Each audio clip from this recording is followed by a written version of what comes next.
ورتل القرآن ترتيلا.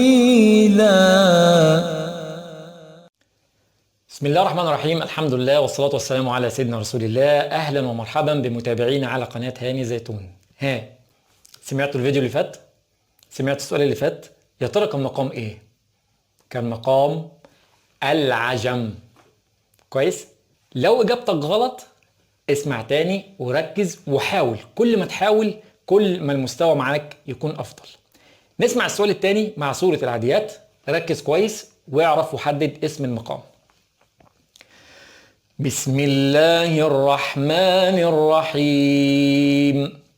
والعاديات ضبحا فالموريات قدحا فالمغيرات صبحا فأثرن به نقعا فوسطن به جمعا إن الإنسان لربه لكنود وإنه على ذلك لشهيد وإنه لحب الخير لشديد أفلا يعلم إذا بعثر ما في القبور وحصل ما في الصدور إن ربهم بهم يومئذ لخبير.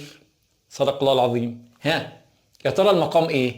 يا ترى هو حجاز ولا سيكا ولا رصد؟ انتظر الإجابة في الحلقة القادمة. تابعنا. أشكركم. السلام عليكم ورحمة الله وبركاته. ورتل القرآن ترتيلا.